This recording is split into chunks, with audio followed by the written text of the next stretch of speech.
あんまり今年来年って良くなくて、ここら辺のチョイスとかよくみんな考えて選挙は行った方がいいと思います。行かないっつうのはないかな。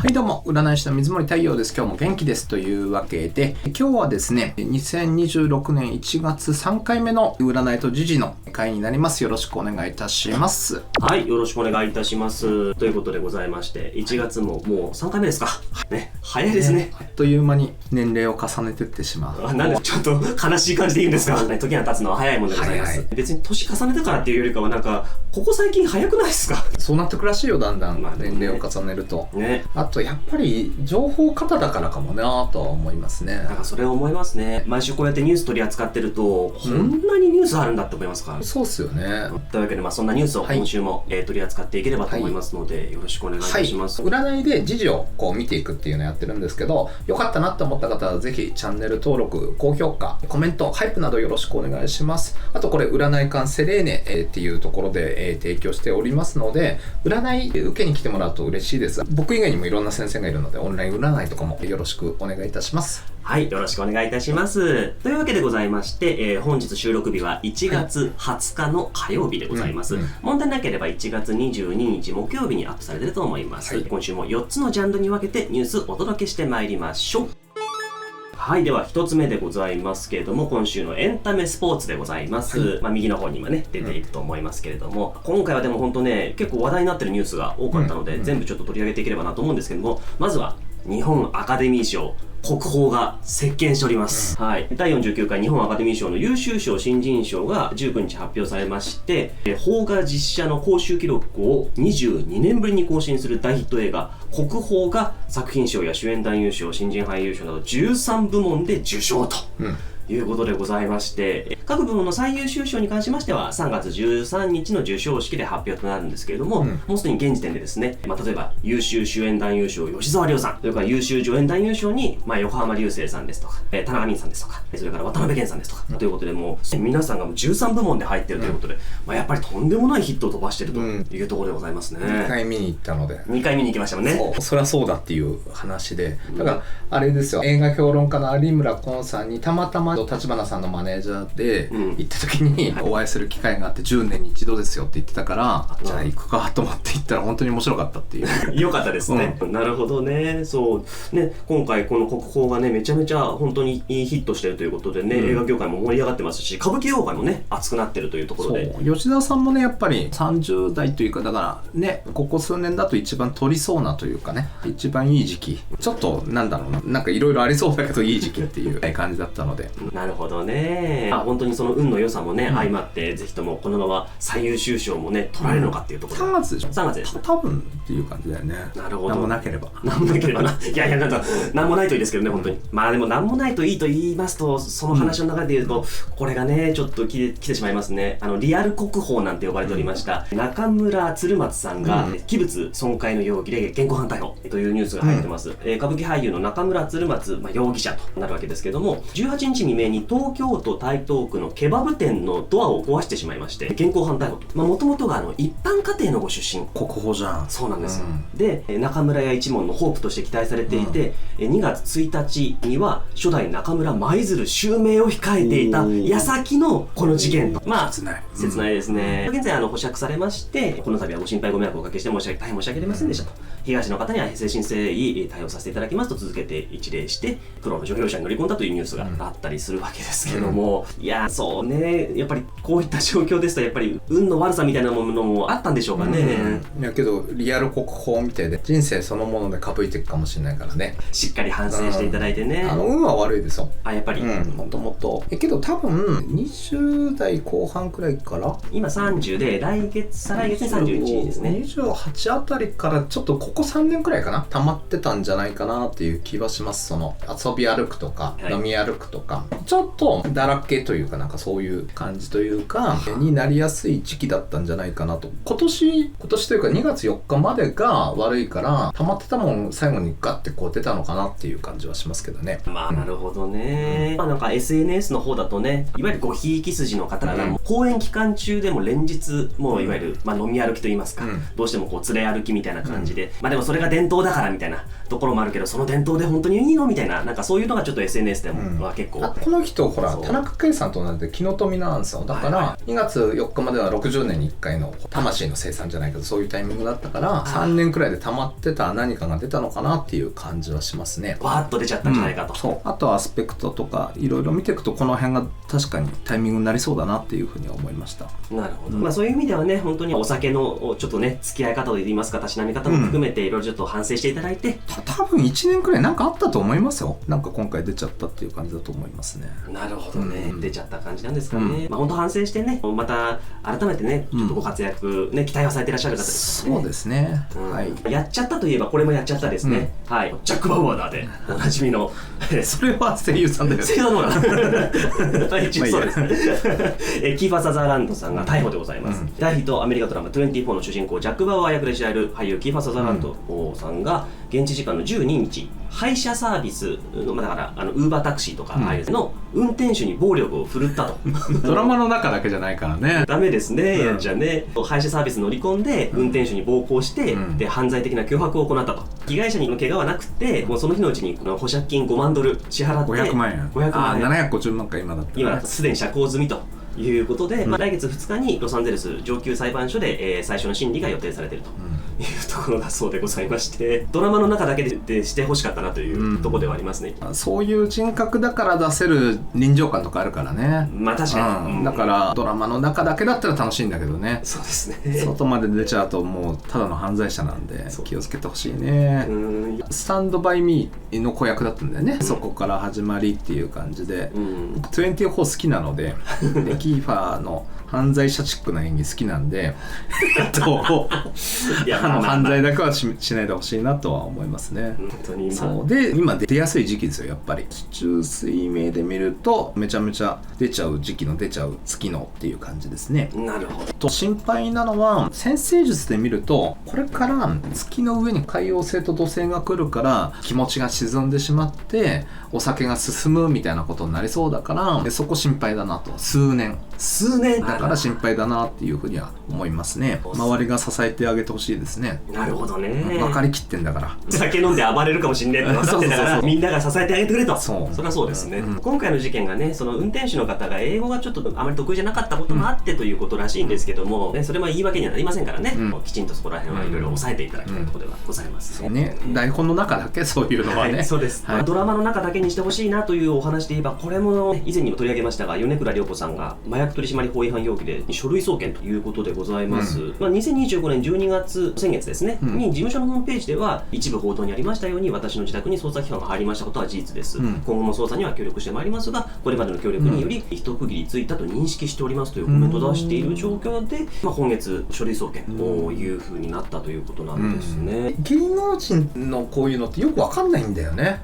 だってさ物があったわけでしょ多分。おそらくそうですね、物があったんだったら普通はさなんかすぐ進むじゃん。そうですね、でもこのニュース前に取り上げたのって8月でしょ。そうですよね。そうだからだいぶ経ってるなとか、ほら結婚式とか選挙の前後にいろいろなんかこういろんなニュースが調整効くんだろうなとかなんかいろいろ思っちゃうところはあるけどね、事務所の力なのかちょっと分かんないですけどね。だけど米倉さんは去年かが微妙なんですよ。オツの実が終わるのが2月の4日とかなので最後に出たねっていうような感じですよね。なるほど。よくはなるとは思うんだけどねっていう感じで、あくまでそう書類送検の段階なのであれだよね、同居人がやってたみたいな感じでしょ。そうですね、お付き合いされてたのか、その同居人の海外の方がされてたっていうようなお話らしいですね、なのでご本人がどうこうっていうのはちょっと難しいよねここら辺ね。だから慎重に警察の方も進めてたんじゃないかなとは思います。はい、ということでございまして、今週のエンタメスポーツでございました。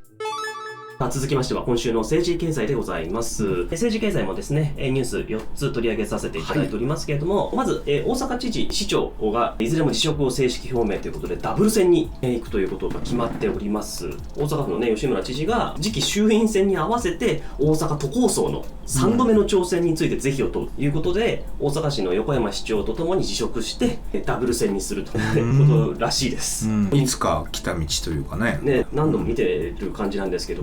今度こそっていう感じなんでしょうね。かな。で昨年は吉村知事は悪目立ちみたいな大阪案外いいかもしんないけどね、そんなにいい年ではないんですよ、2月4日以降ね。だけど、はい、2月だけ吉村さん運がいいんだよね。ピンク空母も終わるし、勝負仕掛けるとしたら2月はこの人にとっては悪くないのかなっていう感じはする。なるほど、もしかしたら何かしら結果を残す可能性は分かんないけどね、ただ単に任期が伸びるって、ただ単に受かるっていうだけかもしれないけど、都構想まではいかずかもしれないし、だけど2月だけはいいよ多分ね。なるほどね。ちょっとどうなるのかちょっと興味ありますね。そして訪日外国人客数が年間4000万人ということで、2025年に、日本を訪れた外国人の数が4270万人。すごいよね。だって東京を歩いてるとね、見ない日はないし、別な言語よく聞こえてくるよね。いや本当そうなんですよね、近所のおそらくは民泊じゃないですけどホテルを作ってる時の外国人の方の声が全部中国語だったりと、外国人で建築してる方がね、みたいなのがあったりしたんで、あ、日本の方じゃないんだな、なんかそういうのがどんどん増えてきてる。観光地とか行くと絶対いらっしゃるもんね。そうコロナ前の最多が2019年で3188万人余りだったというところなんで、そこを上回ってる。そうだよね、上回ってる感じしかしないよ、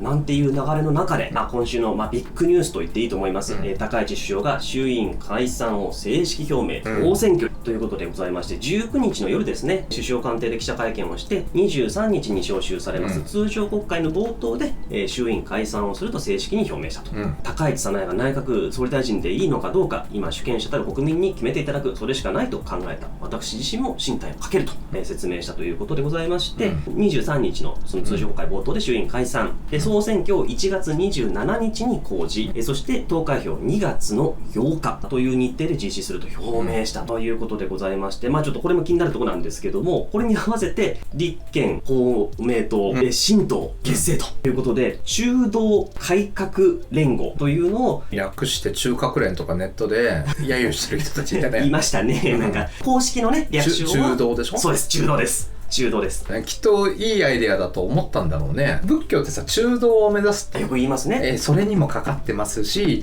左と右の間を行くみたいな感じとか、あとはアメリカでもなく中国でもなくじゃないけど、どっちともバランス取りましょうねみたいな、中国への道なんじゃないかみたいなね、揶揄する人もいたりしてそうですね、うまくかかってて、こりゃいい敵だねみたいな、なんかそういうことじゃない。わかんないですけど、僕は、そうお考えになった方がいてもおかしくはないかなっていう感じですけどね。そうね、ぴったりだみたいなそうなんでしょう。ネット上ではね、真ん中っていうよりか全然左じゃないのみたいなご意見があったりもしますからね。だから俺外しちゃったんですよ。だから2026年酒かだって言ってたじゃん。中道だったね。いや、なんとも言えんわ、なんとも言えんわ。ごめんなさい。野田代表と公明党の斉藤代表で16日に会見して、この中道改革連合という名前にしますよって、でロゴとかもね発表してて、で食料品の消費税率ゼロを基本政策に盛り込んで、もう恒久的にゼロにしてる。で一応これ自民党の方もですね、2年間の期限を切った状態で、食料品の消費税率ゼロにしていくっていうのも出ておりますので、もうすでになんかちょっと政策のね、バトルといいますか、始まってるなという感じいたしますけども、こちらどうなっていきそうでしょうかね。僕中小だからさ、ポジション投稿するんだったら消費税なくした方が給料上げやすいよなっていうのはあるけどね。そもそもね、そもそもっていうのはありますがっていう、それぞれ占って見ています。斉藤哲夫さんを占ってくれっていうのがコメントであってありましたね。どうなんだろうなって、見てみました。あとそれからもちろんね、野田さんとかも見なくちゃいけないしっていうことで、まずあれですよ、難しいんですよ。木の富の時期と木の馬の時期で2月4日でしょ。だからそこまでは前の年なんですよ。だから総選挙が開示される1月27日は前の年。そう。ところが投開票が行われる2月8日は新しい年。そうなんですよ。だからなんかもう今回いろいろありそうじゃん。1月の27になると海王星がオフィスで入っちゃうんですよ。公示日でしょ。で2月の4日に天王星も巡行するし、2月の4日になると年運も変わるしみたいな。だから時代が変わっていく流れのスタートになるんだろうなっていうことと、2月8日の後日食があったりとか、天体配置、土星と海王星がお羊座の先端で重なったりとかっていうのがあるんですよ。だからでそれと高市さんのホロスコープって関わってくるから、結構時代が変わる大きい選挙だと思います。そもそもね、今回の選挙っていうのは、今回政局を結構作ってるのは案外公明党かなとは思うんですよ。なるほど。だって抜けたじゃないですか。確かに。まず自民を抜けましたね。抜けて今回くっついてたじゃないですか。だから公明の動きって結構確かに大事だなとは思いまして、斉藤哲夫さん占ってみました。どうでしたか？やっぱり60代以降結構いいんですよ、この方。で、星的には結構いいんだけれども、今ね、この1月と2月の頭くらいまでは月運がいいんですよ。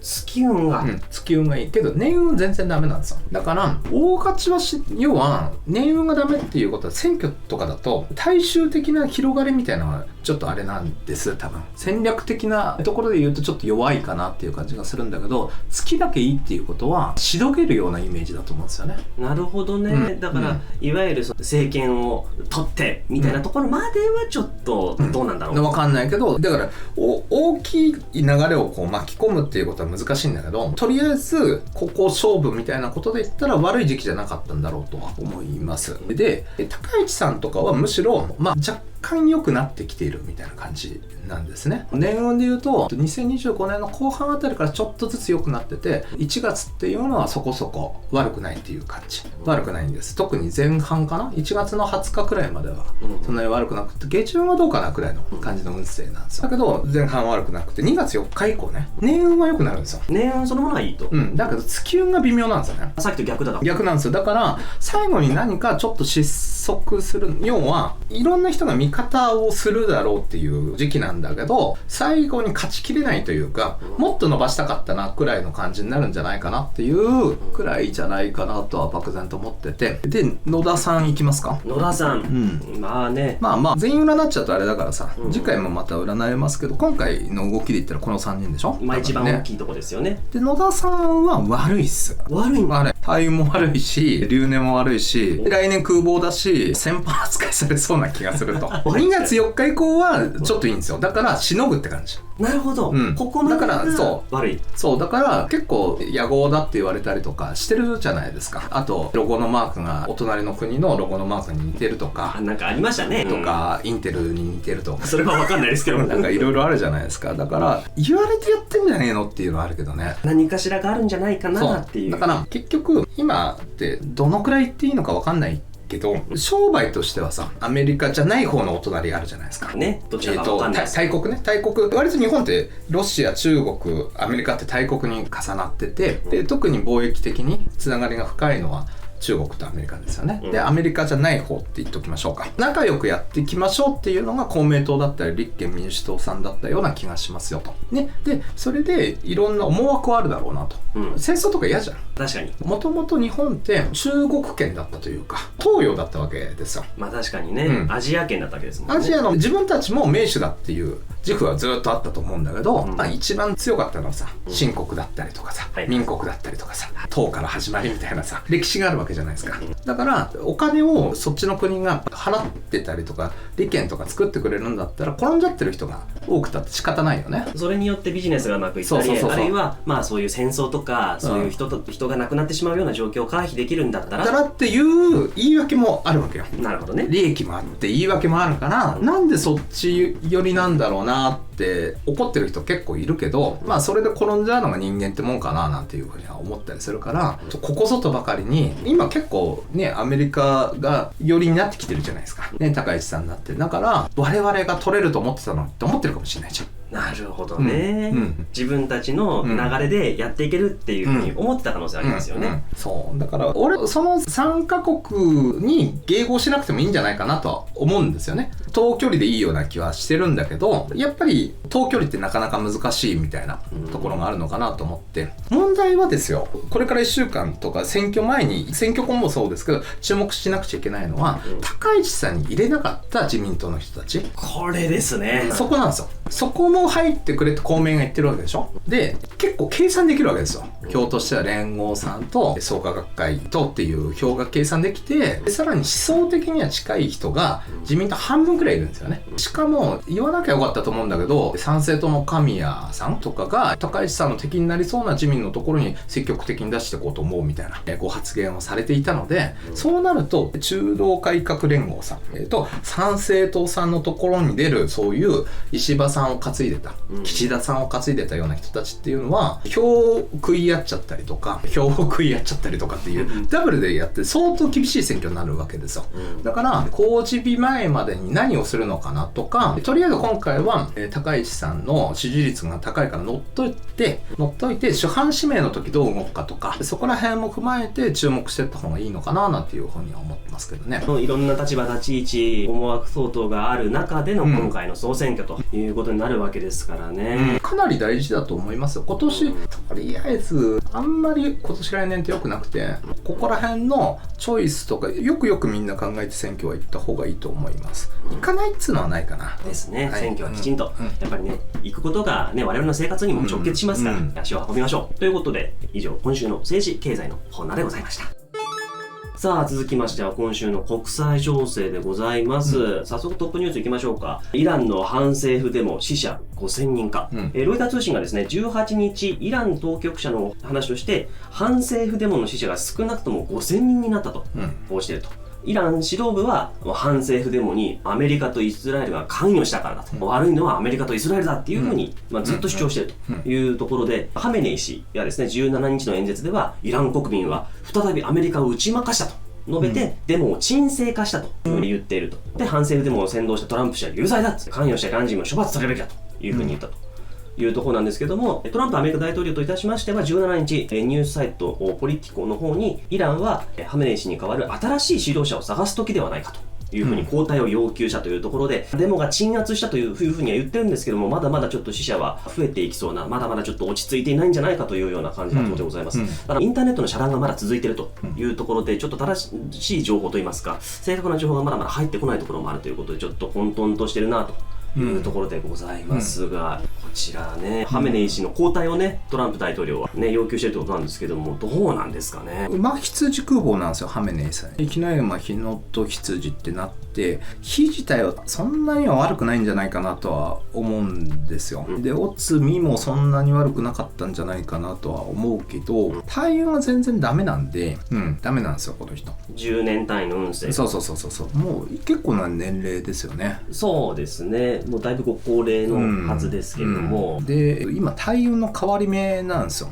ちょうどね。これ捉えるの結構難しいんですよね。何か目立ってしまうような時期だなとは思うんですけどね。で大運の空母っていう感じなので判断ミスはしやすいんですよ。去年今年と去年からもう大運変わってるから、今年来年って特に判断ミスをしやすいので、なんか怖いことにならないといいなとは思いますね。そうですね、いずれにせよね本当多くの方が今亡くなってる、でネットも繋がらないから、新しい情報が入ってこないというところもあって、だから28年になるともう運勢がくってもう落ちちゃうという感じなので、ここ2年くらい粘れちゃうんだけど、その粘るのが判断ミスしやすい時期だから民間人ねちょっと心配だなとは思いますけどね。本当ですね、民間の方が本当にね一人でも安全な状態に、なることを本当に願ってます、そして続いて、はですね、韓国のですねニュースなんですけども、おととし12月ですね、話題になりました韓国の、ユン・ソンニョル前大統領クーデターとか非常戒厳宣言みたいなので、こちらの方で特別検察官がですね死刑を求刑したということだそうでございます。起訴状によりますと、ユン・ソンニョル前大統領がおととし12月戦時や戦争中ですね、戦時や国家非常事態でもないにもかかわらず憲法において非常戒厳を宣言した、軍と警察を動員して暴動を起こしたとされているということで、これに対して死刑を求刑したと。これに対して、ユン前大統領側は違憲で違法な指示がなく国民の被害もなかったとして無罪などを求めているということで、判決は来月にも言い渡される見通しになりました。韓国って大統領になると大変だよね。毎回戦争してんじゃないかなっていう内戦みたいなさ、何かしらありますよね。ユン大統領ね、親日家としてもね知られるというところであったんですけれども、今後の運勢といいますか流れ動向読むの難しい人っちゃ難しい人なんですよ、で仕事の状況とか社会的な立場っていうのは変わっていくし、結構攻撃は受けるけど、なんとかなるんじゃない。だから死刑にはなんないんじゃないの。なるほどね、何らかの当然ね向こうもやってくるでしょうから、あるにしても死刑はなんとか回避できるんじゃないかと。そうですね、今だったら、ただこの人にとって試練っていう感じの時期ですね、今ね。実際起きてることが起きてることですからね、なるほどね、このちょっと試練乗り切れるのかとというところではございますね。はい。一応国際情勢としては気になったこといたしましては、ウクライナ軍の方で、推定20万人が脱走、200万人が徴兵逃れをしていると。いや、そりゃそうでしょ。死にたくないもんね。新しく国防相になったフェドロフ氏が今回初めてこういった発言をしたというところで、ちょっとこういったことが話題になっていまして、あとはこれが僕ヤフーのトップニュースの方に来ててちょっとおおと思ったんですけど、73歳のプーチン氏今年も真冬の氷水に入水っていうニュースがすごいよね。だからロシア正教会の伝統で、この高原祭の儀式っていうのが真冬の氷水に身を浸せてて、国民もやるんですけど、もちろんプーチンさんもやったっていう。すごいね。心臓への負担とかね、どうなんだろうとかいろいろ思っちゃうけど、いやすごいなって思いますね。一応伝統らしいですからね、すごいなと。ね、あれだよね。だから反政府的な人たちもでもプーチンしかいないなみたいな感じになるんだよね、最後ね。いろいろディベートしてね。結局まあなみたいな。パワフルだよね。そうね、なかなかすごいですねやっぱりね。なんていうニュースがございましたというところでございます。はい、ということで以上今週の国際情勢のコーナーでございました。さあラストでございます。今週のエクストラ、主にテックニュースなどをお届けしております。今週いろいろございました。アップルが AI の基盤にジェミニを採用するということでございまして、だから Siri とか次世代の Apple インテリジェンス機能とかにジェミニを使ってくるということで、Google と一緒にやっていくという、そんな中でチャット GPT の話題が2件ございまして、1件がですね広告を試験導入したと、いうことで、アメリカの方の一部のユーザーを対象に今試験的に導入しているということで、無料プランと月額8ドルプランっていうのは今後できるかもしれないということらしいです。8ドルまでも ?8 ドルだといくらだ？そんな大したことないのか。そうなんです。だから広告をカットするだけのプランができる。すごいね。無料でやってる人ってそんなにいるのか。そういうことなんですよね。もちろんプロのもっと高いですね、プロプランとか企業向けサービスとか、あるいは18歳未満のユーザーには表示しないということらしいんですけども、ちょっとこういうのが出てきて Google の方はいやジェミニは出しませんよみたいなことを言ってるという流れなんですけども、ただそんな中で先日行われました、日本の共通テスト、なんと9科目で満点を取ったと。いやーやっぱニュースです。すご。20日にですね AI ベンチャーのライフプロンプトという会社がですね、分析したことで分かったんですけれども、回答した15科目の得点率が 97%で、今回初めて、満点の科目が9科目で出たというところでございまして、ちょっとその広告ってどうなのみたいなニュースと同時に、やっぱすげえなチャット GPT みたいな感じのニュースがいっぺんにやってきてるような、そんな感じでございますけども、ジェミニも9割くらいなんでしょ？そうですね、ジェミニも9割ぐらいということで。だってもう結構高いプランとかだと数学の未解決問題とか解き始めてるらしいよ。そうですよね。だから本当に人間をどんどん追い越してきてるっていうのがみんなが分かるというかね、さすがにねもう分かってきてるよねっては思うけどね。だから AI と言ってもみたいなのって最初の1年とか2年はあったけど、こうなっちゃうよねっていう感じだよね。そうですよね、これがますます加速していくんだろうな。だからこういう指数関数とこういう二次関数みたいなグラフなわけですよ。でそれのもうここだよね。もうねこうなるもうピョンっていうなる、もう入っちゃったなっていう感じはするけどね。そうですよね、だから前からの水森さんもおっしゃってる、天王星がいわゆる双子座に入ってくるのが、だからあれが4月ですよね。でイーロン・マスクの手元ではもうシンギュラリティ起きてるんじゃないかみたいな話じゃないですか。そうなんですよね。っていうことはグロック5を動かしてるんでしょ。それが出てくるのが3月とかだから、なんだろう、衝撃に備えようっていう感じはあるよね。本当です。そうだからイーロン・マスクがだからこの間のそのポッドキャスト番組の中で、退職後のために貯蓄するのは無意味になるだろうということを発言してたと、いうことで、だからいわゆる今までだったらね、10年後20年後のためにお金をコツコツ貯めなければいけないと心配する必要がもちろんあったんですけども、それがなくなるだろうと、いろんな技術とかがきちんと確定してくればそれも必要なくなるだろうっていうことを言ってるっていう話ですね。だから生産性がさやっぱり伸びるわけですよ。エネルギーとかも効率よく発電できるようにとなっていくし、ロボットとかが手作業ブルーワーカーに置き換わっていくし、ホワイトカラーは置き換わっていく。それによってしばらくは残りますよ。だって社会があってビルこれだけ建っちゃってて、そこで人が働いてんだから、これからこいつらどうすんのっていう話があるじゃないですか、普通にね。だからもう時間はかかるだろうけど、いわゆるね産業爆発も去年だよね、内部のメンバーシップとかでは結構喋ってたんですけど、もうそろそろ入るよなっていうような感じだよね。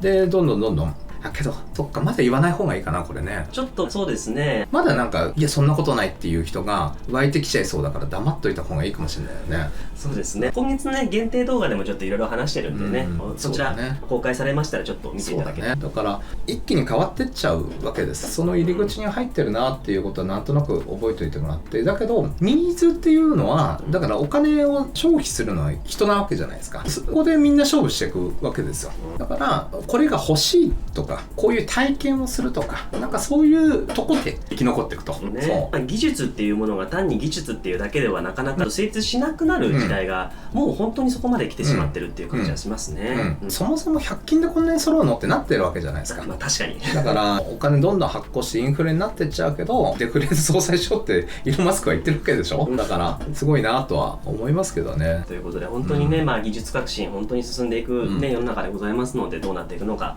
本当に注視していただければなと思いますね。はい、ということで今週のエクストラコーナーでございました。さあというわけでございましてエンディングでございます。いや今週も本当いろんなニュースがありましたけど、政治すごいですね。あ、そうなんです。だから原口さん俺占うの今忘れてて。原口さん、そうだね、友国連合だから入らないって言ってるわけでしょ。そうですね。だからね、来週でいいか。そうですね。まあ、気になる方もいらっしゃると思うんですけど、今週も結構ねたっぷり占いましたので、そうですね、ちょっと来週ね気になる方はちょっと引き続きお楽しみにという感じでございますので、よかったら。そうだね。だからみんな都市伝説系はほら神谷さんとか原口さんとか気になるんでしょ。確かに。吉野さんとか誰だっけ、ワクチン的なお医者さんとかわかんないけど、そういう人たちだよね、多分ね。そういった方々もねやっぱり気になる方もいらっしゃると思いますけれどもね、ちょっと来週もございますので、そうですね。そちらもお楽しみにしていただければ。で来週は2月の予言会でございますので。あ、そっか。だからもうそっか、選挙ね。読みづらいんですよ。競馬とかだったら今週占いたくないなみたいな、なんかそういう感じだね。なるほどね。まあちょっと大変な回ではありますけれども、なんとか頑張ってやっていければと思いますので。夏の方が読みやすかったですよ。去年のねあっちの方が読みやすかったです。読みやすかった。なるほどね。ちょっとそういうのもありますけれども、見たいよという方はよかったら引き続き応援していただければと思いますので、よろしくお願いします。はい。チャンネル登録、高評価、ハイプ、コメントなどよろしくお願いします。コメント全部読んでます。はい。お願いします。あとはなんか三森さんからお知らせとかが。そうですね。多分数席まだあるみたいなので、25日今月ですね。錦糸町のガーリックマネーカモさんというバーで、怪談バーの方で呪詛の話をチャズ先生と行う予定なので、もしよかったら皆様見に来てください。呪詛ってすごいですね、本当ね。呪詛。概要欄の方からリンクなどを貼っておきますのでよろしくお願いいたします。あとは2月28日、チャズ先生と上野あたりの寺とか回ってお食事会とか、しようかななんていうお話をしてますので、先着順でそんな10人とか多くても15人くらいでやろうと思ってるので、もしよかったらそちらも告知していきますので、2月28日の午後ですね、やる予定なので、なんとなく開けておいてください。行きたいなっていう人は、よろしくお願いいたします。ということで、今週も占いと時事お届けしてまいりました。また引き続きどうぞよろしくお願いいたします。ありがとうございました。またね。